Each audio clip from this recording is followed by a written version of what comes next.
Good evening, I'm Peggy Scott Laborde, and welcome to Steppin Out, spotlighting the New Orleans area's arts and entertainment scene. Seated at our table tonight, pianist, composer Armand St. Here to perform for us a little later in the program. Welcome, good to see you, kiddo. Great to be It's been here, a while. it's wonderful. Yeah, absolutely. Poppy Tooker with an exclamation point, host of the WWNO radio program Louisiana Eats. Good to see you, kiddo. Hi, Peg. Hello, dear. John Kemp, art columnist for Louisiana Life magazine. Hello, sir. Hey, Peg. Hello, Elaine. And he's back. Theater critic Alan Smason, editor of the Crescent City Jewish News, and of course our man about town for theater. Good to see you, sir. Hello. Glad to be back. But first up, Miss Poppy. Well, you know, since we moved the Louisiana Eats studio into the Southern Food and Beverage Museum, I've got that fantastic Rouse's Culinary Innovative Kitchen at my disposal. And so I came up with I love Judy Walker, I love Marcel Bienvenu, and we are kicking off something we're calling the Louisiana Eats and Cooks Club. This is going to happen on Thursday, August the 27th. Judy Walker, Marcel Bienvenu, and my partner in crime, Jill Benson, will all be there cooking up a storm, literally. This is to celebrate the fact that the book, that wonderful book that they wrote after the hurricane, is coming out, is being reissued in hardback. And so we're cooking out of the book, and what we're going to serve that night are Lady Helen's cheese straws, apparently the most requested recipe at the Times-Picayune, Corinne Dunbar's oyster artichoke. I know some of these are going to really get you. Man. Then there's a meaty gumbo with hot potato salad, and brace yourself, it's another one I bet you miss and love, Massa's almond tort. So everybody gets to learn how to make them. Everybody gets to eat it, and we're going to have wine pairings with each course from Brady's Wine Warehouse. So I think this is going to be really an evening of great fun. So I'm sure there's limited seating, so people really need to connect. Call quick. Okay, and speaking about call quick, if you have not ever been to Boudin Bourbon and Beer, an event that happens every fall here, it's one of the big fundraiser for Emerald Lagasse's foundation. This is the 5th anniversary. What are you waiting for? Just go, okay? There are going to be 50 premier chefs coming in from across the country to do their take on Boudin alongside Emerald, Chef Donald Lynx, Steven Strajewski, Mario Batali. Everybody's there. So here's the deal. This event is on Friday, November 13th, but tickets are $85 if you buy them now through August 31st. They're $90 after September 1st, and if you wait to the day of the event, you're going to pay $125. So just buy your tickets because you're going to want to be there. Then, speaking of wanting to be there, I have really wanted to eat for the longest time at Nick Lama's new restaurant Avo, which is on Magazine Street where Cafe Martinique used to be. And one of the reasons I went purposely this last week is right now he's offering a summer truffle menu. Remember, like Chris used to do at Baco? Nothing like that's happened since that. So there's Nick in his kitchen. He's serving tuna crudo with truffle oil, foie gras, and truffle terrine. And I had an herb tagliatelle, and of course there are those beautiful, beautiful truffles, and you have to keep them nestled in some rice to keep everything dry. So, the pasta, the tagliatelle with black truffles, the confit veal breast, fabulous. And then I had off his regular menu. I highly recommend charred octopus with an arugula and vanilla balsamic syrup and grilled peaches. It was really beautiful. That was with the burrata and grouper. Just go. It's really good. It's sort of Northern Italian, but it really borrows from all the regions. Fabulous. And then, big news, Willa Jean Bakery opened yesterday in the Paramount in the new South Market District. And this is a new John Besh project that he's paired up with his two longtime pastry chefs, Kelly Fields and Lisa White. And it's breakfast, lunch, and dinner. You can go there practically any time for something yummy. They have an intelligentsia coffee program. They serve boozy slushes. Look at that. That was have a crostini party. That's on the menu. Salmon, rare tuna niçoise, and grilled figs with goat cheese. There's, Poppy ate a salad. That was remarkable. And then, look, there's cherries and chocolate with crunchy stuff. There's a bakery.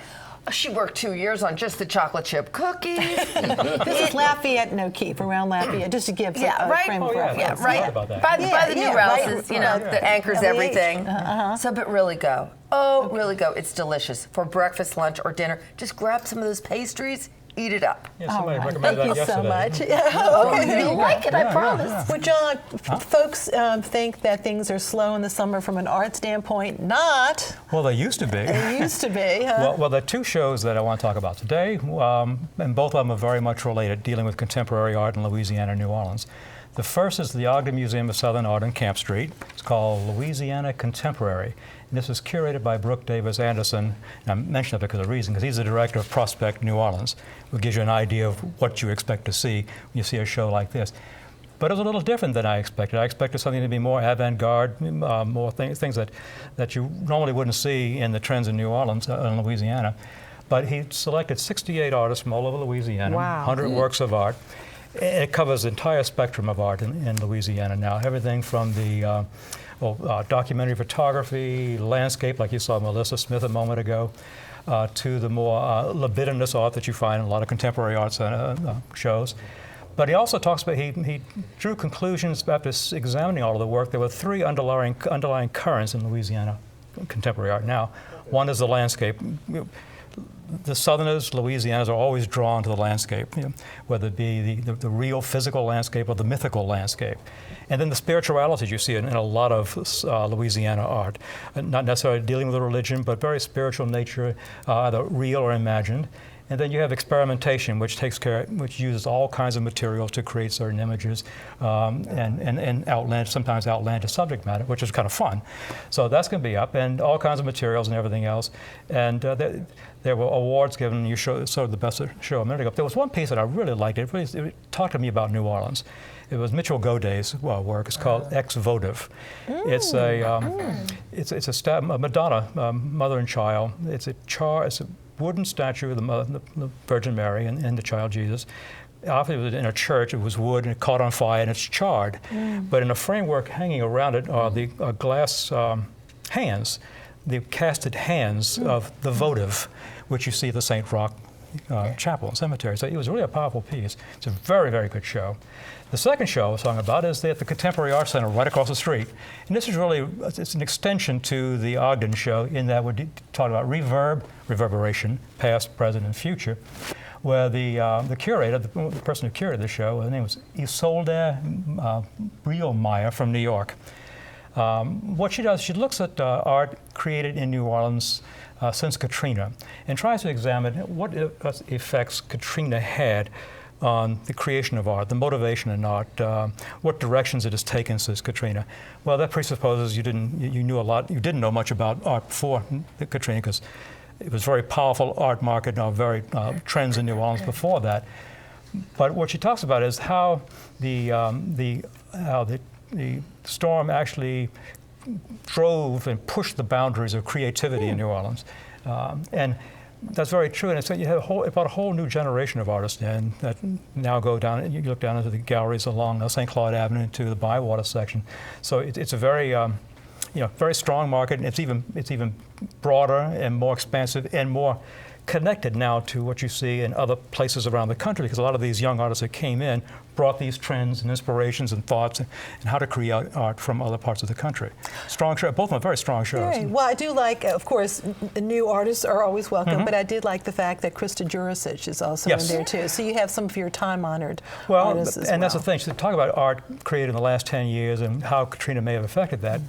Well, a lot of this work was being done before Storm. Yes. These are the same people creating the same work, exploring the same subject matter, the street scene, the street culture of New Orleans. It's there, and it was there. Yeah, the vibrancy. But we have some new stuff coming in, too, because of the storm. It's a nice mix. It is. It's a very nice mix, actually. Thank you, John. Yeah. And New Orleans Magazine's Quiz Queen, Julia Street, has a question for us. Last time, Randall Keith gave us the titles of 2 Louis Armstrong recordings, and one recording was named after a carnival crew, and the other after an area on the lakefront, Zulu and West End. Now, tonight's question. 9 streets in New Orleans are named after the 9 muses. Name 3. Email your answers to steppinout@wyes.org. Our prizes: a year subscription to Louisiana Life magazine, a gift certificate for 2, courtesy of Vianne's Tea House in Old Mandeville, offering their culinary and gourmet tea experience. And tonight, we have a T-shirt is worn by WYES intern Burke Bischoff with a message, Pinot Noir Envy, from our friends at wearablevegetables.com. You can visit WYES.org for our online calendar to see our lineup of events, including open mic night at the Fairgrounds Coffee House next Thursday, hosted by the Jasper Brothers, Robert Eustace, Steve Wolf, and Lee Campbell. We also have details on more of Muck Dynasty, and you can link to our WYES YouTube channel. You can see our show there on our homepage. And now, though, time to talk to Armand. This is your 10th anniversary of doing, or 9th anniversary, I should say, of doing this tribute to Katrina musically and from a visual standpoint, too. Yes, well, for 10 years, every year, on the anniversary eve of Katrina, yes, we have done what we call Katrina Artistically Revisited. And we've drawn from all different sorts of artistic disciplines. We have music and film, we have books with authors, we even have Judy with her Cooking Up a Storm. Cooking Up a Storm Yeah, great. will be there, and we have a number of feature films. We have live music, and it's gone from our usual event has been like 2 or 3 hours in the evening. It's always been at Canal Place Cinema, which is the theaters at Canal Place now, and now they've given us all day and night. Will be noon to midnight, and we'll be running 5 feature films that are well known. Katrina films. We have, the Big Uneasy and Harry Shearer. Harry Shearer. We have the documentary on Charity Hospital. Big Charity. Yeah. Craig Kramer's picture, Swimming Against the Holy See. The church is closing. Yes, yeah, and a number. So it's this mix. You've got the video, you've got cookbooks out in the lobby, and other books as well, and music. So it's really a long day into the evening. It is. Yeah. And we'll have have Octavia Books. Tom Lowenberg will be there with all of the Katrina books. Great. And a number of other things. Yeah, and you'll be performing throughout, too. I'll be performing You've got some other throughout and filling as well. in. We have some surprise performers. Okay. If anybody from the medical community remembers what we did at Tipatina's in the first year after Katrina, they want to show up and see that again. Okay. Now, I know you're pulling together your schedule, and you've got it pretty much in place. In terms of more details, your Facebook, Armand St. Martin, are you going to have it up there? Yes, and we'll have a very soon we'll have an actual web page for it. Okay. We've just been solidifying the schedule. Okay, so people can type in your name and it'll pop up. And when we keep saying we were talking about your dear wife, Patty Lee, you all are quite the team. She's the force behind this. She's always been the force behind this, and we love her. And it's a tribute to, of course, Hurricane Katrina. And her mom was the original tribute. Yeah, absolutely. Well, we're thrilled, on a much lighter note, that you're going to be performing, and so we're going to let you do that. So now let's move over to Armand St. Martin. He's going to perform Orleans Lullaby, that is from his Katrina Anthem CD. And what other Katrina CD would you get with all these great tributes? But Armand, let's hear from Armand. Rock me to sleep tonight, oh, rising tide. Rock me to sleep tonight with your gentle flood. Sing me a lullaby through the walls of my home. Sing me a lullaby as the wind starts to moan.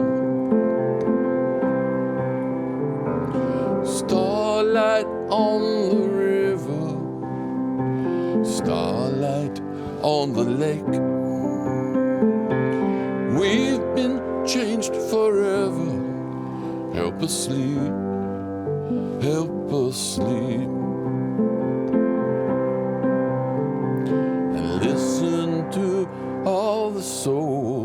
birds seeking slumber tonight, and hear them up on their roofs and help them to sleep, and carry us all along down the waters of our home, taking us together. We are not alone, not alone. Rock me to sleep tonight as we drift out to sea, as the boats float in and out. Help us sleep, help us sleep. Starlight on the river, starlight on the lake. We've been changed forever. Help us sleep, help us sleep. Starlight on the river, starlight on the lake. We've been changed forever. Help us sleep, help us sleep.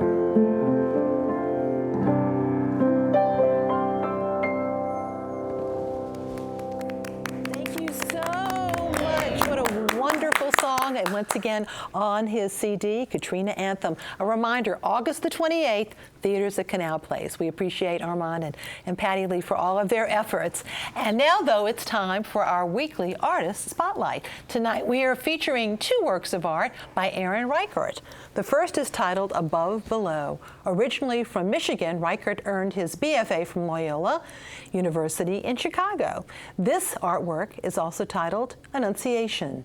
Reichert was already a talented artist by the age of 12, drawing portraits of his favorites from film and television. He now resides in New Orleans. His current exhibit, Being, opens tomorrow evening at the Angela King Gallery on Royal Street with a reception from, as a matter of fact, all the way to, as you see, 5 to 8 p.m. at Angela King. You can go to their website to see more of his work. And the reception is being held in conjunction with Dirty Linen Night. Gallery is opening on Royal Street, hosting opening receptions from 6 to 10 p.m. By the way, the after party will follow at the Foundation Room at the House of Blues. Visit the House of Blues' website for more details. There's no cover, too. And now here's Alan. He's back from NYC. I have returned triumphantly from my annual trek of homage to the Great White Way, and I must say that theater, new theater especially, is certainly alive in New York. Next week, I'm going to talk more about the biggest ticket in town, which is Hamilton, the odds-on favorite to win the Best Musical Tony, and it's just opened now. So this is an amazing thing. We'll talk more about that, like I said, but let's start off with our local celebrity, the first Tony Award winner from New Orleans, who grabbed his second Tony as Bruce Bechdel in Fun Home. Of course, that's a story by Alison Bechdel, the lesbian cartoonist, as she's billed in the actual musical. Michael was brilliant in his understated performance as Bruce Bechdel, her father, a gay man who is closeted with a daughter who is expressing her own feelings towards same-sex orientation. His singing was absolutely gorgeous, beautifully accomplished to the award-winning lyrics of Janine Tesori, who also wrote the book, and of course Lisa Crone. Lisa Crone did the book and the lyrics, and Janine Tesori did the music. Fabulous music. And again, I can't tell you enough about Fun Home, how much it is. They have a lot of deep subject matter in here, but they lighten it up with some wonderful novelty songs that come in as well. So I would recommend it very highly. Great support from Judy Kuhn, Beth Malone, Emily Skeggs, and Sydney Lucas. Now, after the show, I was happened to be able to be, Michael was very gracious in letting me come to his dressing room. And who stops by but none other than Danny DeVito and Rhea Perlman, their daughter, of course, Lucy DeVito, who's a comedian. And they stopped by to really congratulate Michael. This is a wonderfully done show, very intimate in Circle in the Square. I recommend it very highly. Again, I was lucky to be able to go backstage with him and greet him.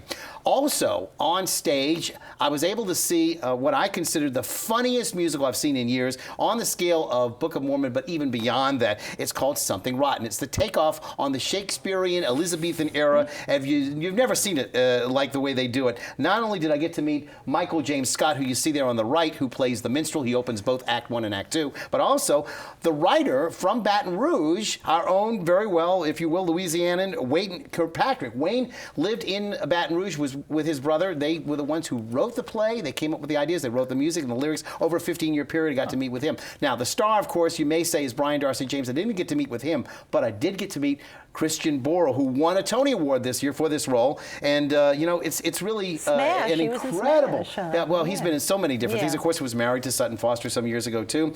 It's hard to be the bard. That's exactly the song that most fits him. He was wonderful in it. If you love musicals, this show has more Easter eggs, hidden references to other shows than you can throw an Annie Hard Luck Life bucket or La Caja Fall Flowers at. Trust me, you'll miss half the references, but all the ones you get will be great fun.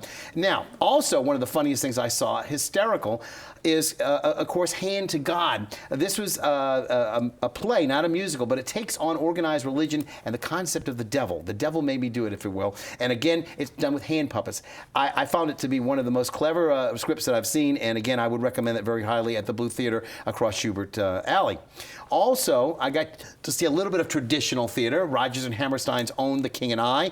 This time with Tony Award winner Kelly O'Hara. And there's a new king. You'll see more about that next week. The new king that's on staff now, if you will, on the cast. Ruthie Ann Miles also was available to greet after the show. She plays Lady Tiang, again another Tony Award winner this year for The King and I, and she plays the mother of the heir to the throne. Also, one of the other traditional shows I saw is a new show based on the movie An American in Paris. This is, of course, the great Leslie Caron and Gene Kelly movie, but this is the Robert Fairchild vehicle that was done with all the music of George Gershwin. And here's Leanne Cope. She played Liz, who is one of the main players. She's an exquisite ballerina, a great dancer. Unfortunately, Robert Fairchild does not come out to the matinees any longer, so I missed him on that matinee on Saturday.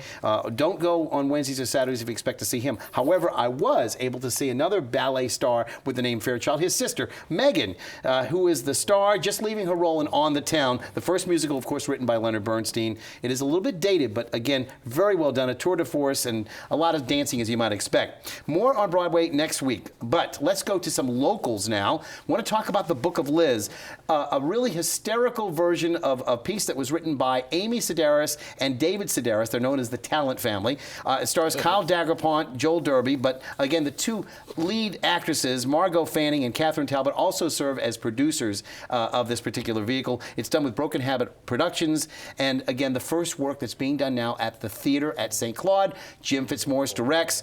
Very funny. It's sort of like a Witness in reverse. If you remember in Witness, Harrison Ford goes to the Amish place. Well, this is actually an escapee, somebody who's a member of the Squeamish, who leaves.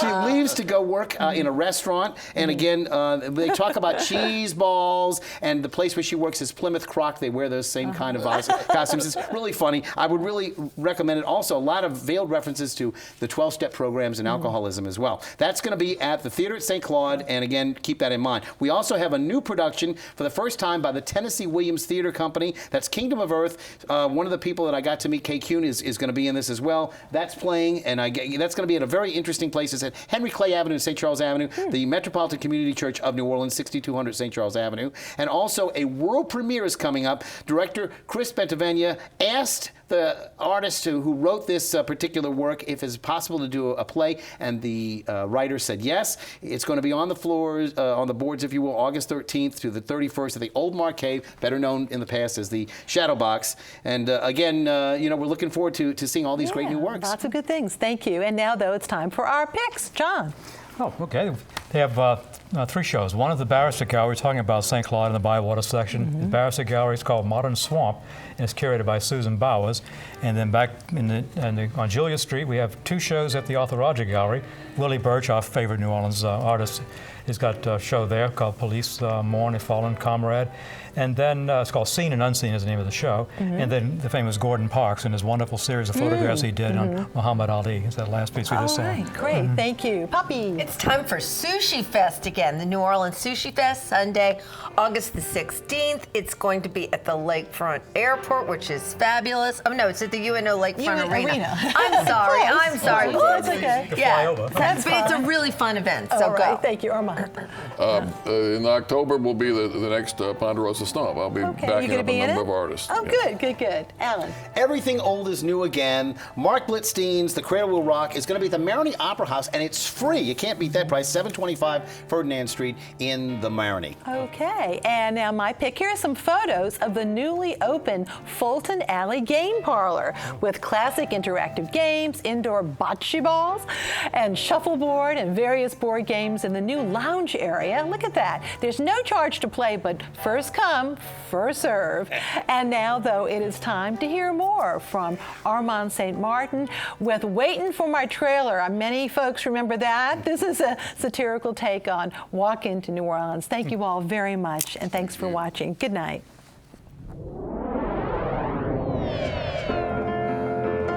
Oh, I'm waiting for my trailer. Yes, I'm waiting for my trailer. It can't be so hard to drop it right here in my yard. Oh, I'm waiting for my trailer. It's really a dilemma. I spoke again to FEMA. They think I'm on the list, but they say I don't really exist. So I'm waiting for my trailer. I said to the man, please, can I just have the keys? I'll cook out on the grass. Just get it over here fast. Yes, I'm waiting for my trailer. I think I'm being abused, y'all. 'Cause they won't turn on the juice. But even without the power, I'll take a cold shower. Oh, I'm waiting for my trailer. You know, I trust the Army Corps. They gave me this here snorkel, and I'm protected against the winds with a brand new set of swim fins. Oh, I'm waiting for my trailer. You know, they think we're insane, y'all. For living on a floodplain. But we wouldn't have all this soul if we weren't born down in this bowl. So I'm waiting for my trailer.